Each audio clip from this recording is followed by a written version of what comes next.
2명이 사망하고 20여 명이 다치는 우리나라에서는 거의 처음이지 않은가. 이 사형수가 상전이 된 거예요. 교도관들이 자기 신하같이 생각된다라는 교화, 시간을 부여하면 교화가 될 것이다, 무책임한 관점이다라고 생각을 하게 됐습니다. 범죄자의 마음속으로 걸어들어가 사건을 새롭게 추적해보는 마인드 헌터 이승우입니다. 안녕하세요, 오윤성입니다. 작년에 이상동기 범죄 여러 건이 터졌잖아요. 네. 갑자기 뭐 칼을 들고 사람을 공격하는 일들도 있었고, 갑자기 뭐 차량을 갖고 공격한 다음에 쇼핑몰로 뛰어드는 막 이런 일들도 있었고, 이거의 원조격인 사안을 어떤 사안으로 좀 우리가 볼 수 있을까요? 여의도 광장에서 불특정 다수를 대상으로 한 그런 범죄가 1991년도에 있었죠.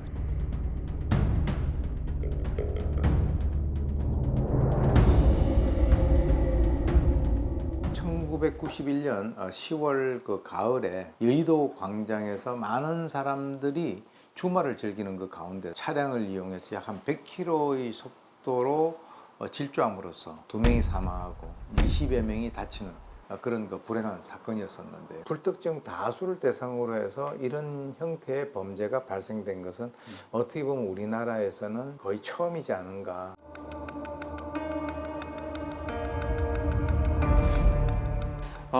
당시 나이가, 저도 되게 이분이 나이가 많은 줄 알았어요. 20살이었구나. 예, 20대 딱 20살. 사회적 경험도 없고 예. 주위에서 누가 뭐 이렇게 멘토라든가 얘기해 준 사람도 없고, 네. 사실은 이제 어머니 아버지가 다 시력 장애자, 청각 장애자였어요. 예. 본인도 시력이 되게 안 본인도 좋았다고. 이제 예. 유전적인 그런 그 원인으로 해서 예. 이 시력이 너무 나빴는데, 태어나가지고 자기가 그 범행을 저지를 때까지 안경을 한 번도 써본 적이 없어요. 그럼에도 불구하고 본인은 취업을 해서 뭔가 좀 생활하기 위해서 나름대로 노력을 하긴 했는데, 네. 시력이 나쁘니까 자꾸 실수를 하는 거예요. 주위에서는 그걸 가지고 자꾸 지적을 하는 거고, 예. 예. 그리고 이제 안 되면은 해고를 시켜버리고, 그 노력의 결과가 늘상 해고로 이어지니까 20살밖에 안 됐는데 이거 어떻게 살아갈까라고 하는 그런 면에서도 좀 절망을 했을 가능성이 있다라고 봅니다. 어느 날 TV를 보는데 그 여의도 광장이 나오고, 사람들이 롤러 스케이트를 그냥 타는 게 아니라 줄을 쫙 이렇게 맞아요. 해가지고 맞아요. 막 네. 하는 그런 걸 보면서 이제 본인이 화가 나기 시작한 거죠. 처음엔 자기도 이렇게 생각을 한 거죠. 나를 괴롭히는 사람하고 저 사람들하고 상관이 없는데, 나중에 어떻게 합리화를 시키냐면, 그 중에서는 나를 괴롭힌 사람들이 친척이나 친구도 있을 거다. 그 유서를 쓴 게 있어요. 네. 이제 오늘 세상을 하직하기로 했다. 예. 그렇지 않아도 힘겨운 세상, 눈까지 나빠서 더욱 괴롭다. 세상이 싫다라고 얘기를 했고요. 이 사건 직후에 인터뷰를 합니다.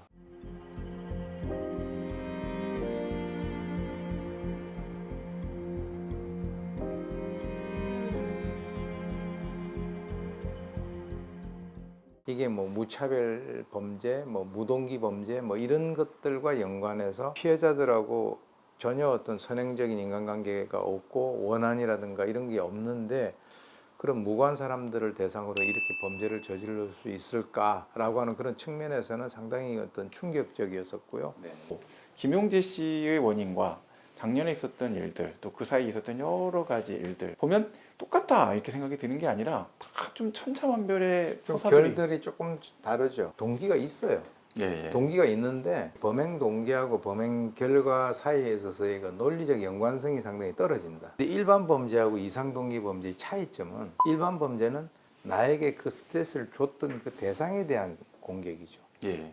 근데 이제 이상동기 범죄는 바로 자기하고 상관이 없는 사람들, 그리고 이제 취약한 대상들, 그리고 그 사람들은 전혀 예상치 못한 상태에서 공격을 하기 때문에 이 범행 또는 범죄의 성립 자체가 자신의 입장에서 봤을 때는 굉장히 용이하다라고 하는 그런 측면을 들 수가 있고요. 욕망 추구형 범죄는 우리가 동기를 금방 분석할 수가 있다. 네, 그렇죠. 예, 이게 금전을 추구한 것인지 아니면 성적인 것을 추구했는 것인지 또 분노를 추구한다, 뭐 다 가능할 것 같은데, 지금 말씀 들으면서 욕망 좌절형 범죄가 이상 동기 범죄가 아닐까 이런 생각도 살짝 들었어요. 자기가 현재 처해 있는 여건이나 상황이 만족스러우면 저런 행동을 하질 않죠. 그렇죠.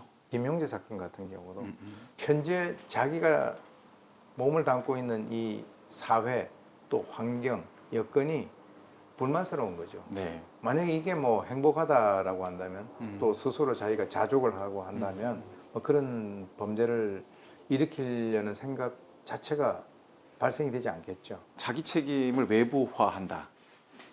그러면서 내 탓이 아니야. 내가 뭘 잘못했어. 사회가 나를 제대로 책임져 주지 않은 거야.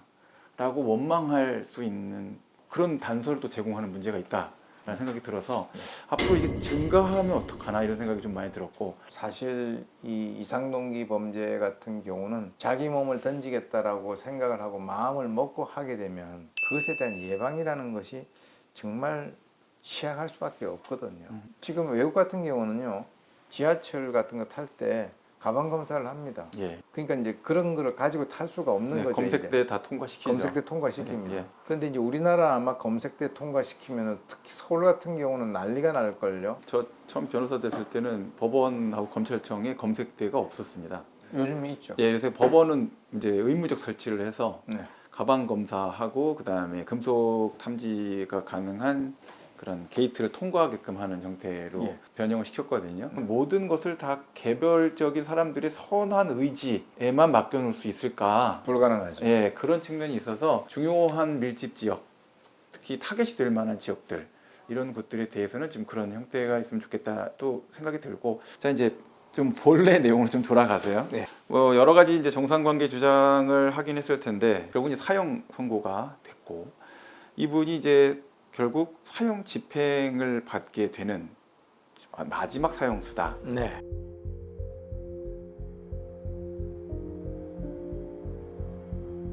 현재의 우리나라에 있어서 사형제에 대한 것이 법상으로 폐기된 것은 아니지만 실질적으로 사용을 하고 있지 않은 상태로 수십 년의 세월이 흐른 이 문제에 대해서 어떻게 생각하시는지 좀 궁금합니다. 구체적으로 얘기를 한다면 정권마다 자기 칼에 피를 묻히기 싫은 거죠. 그러다 보니까 나 사람 20명 죽여도 나는 사형 안 당해.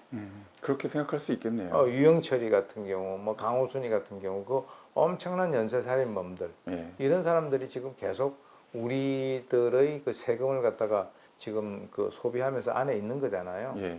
이 사형수가 상전이 된 거예요. 그러니까 사형수는 나는 어차피 나갈 가능성은 없고 교도관들이 자기 신하같이 생각된다라는 그런 얘기들을 교도관 중에서 한 분이 얘기를 하셨어요. 오래오래 거기 있으면서 예. 모든 시스템과 모든 상황을 다 알고 있고 내가 더 이상 불이익 받아봐야 뭘 받겠냐. 그러다 보니까 전반적인 사형 제도에 대한 국민들의 불만, 예. 왜 사형을 선고해 놓고 집행을 하지 않느냐. 그리고 실제로는 그 사람들은 교도 교화가 하나도 안 되는 거. 네. 그러니까 전혀 되는 것들이 하나도 없어요. 범죄를 그렇게 평면적으로 비교할 수는 없지만 예. 김영재 같은 경우는 뭐 유영철이라든가 또는 강호순이라든가 이런 사람들에 비해 가지고는 또 결이 다르단 말이에요. 네. 네. 지금 정도 같으면은 무기징역이 될 수도 있는 그런 부분이에요. 유영철 같이 20몇 명을 그렇게 사람을 살해하고 그런 식으로 시신을 훼손했는 사람도 지금 이제 예. 그런 상황인데 그 같이 이렇게 볼 수가 없잖아요. 그렇습니다. 저렇게 사형을 받았는데도 사형도 안 시키고 무기징역을 했는데 나중에는 가석방 돼서 나오고 피해자 가족들은 한 몇 년 있다가 스트레스 받아가지고 극단적 선택을 하고 예. 이런 것들이 사회에 굉장히 부정적이고 나쁜 영향을 끼친다라고 하는 그런 측면에서 저는 사형 제도에 있어서 만약에 사형 선고를 했다면 그것을 집행을 해야 된다라고 제가 생각을 하는 겁니다. 오늘까지 정리한 제 입장으로 봤을 때는 교화 가능성 자체가 고려되지 않은 상태에서 교화, 시간을 부여하면 교화가 될 것이다. 무책임한 관점이다라고 생각을 하게 됐습니다. 이제 여의도 광장 질주 사건, 김용재 씨 사안에 대해서 이야기 나누면서 근본적인 문제를 해결하지 않으면 이거 계속 교수님하고 저하고 이상동기 범죄 갖고 끝없이 이야기하면서 한탄만 하게 될 것 같은 그런 좀 문제의식도 좀 선명하게 갖게 된 것 같습니다. 적어도 지금 2024년 정도의 관심만 가지고 있었더라면 예. 이 사건이 발생이 안 됐을 수도 있다. 예. 라고 하는 그런 측면에서는 상당히 안타깝게 생각을 하고요. 네. 이런 모든 것들에 대한 어떤 그 대책을 뭐 국가 위주로 가는 것이 아니라 개인, 사기업, 뭐 국가 이런 식으로 연계될 수 있는 그런 시스템으로 가야 되지 않는가라고 하는 그런 측면에서는 오늘 말씀을 나누는 것 자체가 매우 의미가 있었다고 봅니다. 관련된 범죄 어떤 부분에 대해서도 궁금하신 사항이 있으시면 댓글을 아래에다 달아주시면 저희가 그 내용 보고 성심을 다해서 회답을 드릴 수 있도록 노력하겠습니다. 지금까지 마인드 헌터 이승우였습니다. 오윤성이었습니다. 나는 만약에 헤어지게 된다면 저 사람을 가만두지 않을 거야. 이미 마음의 결심을 다 하고 있었던 거죠.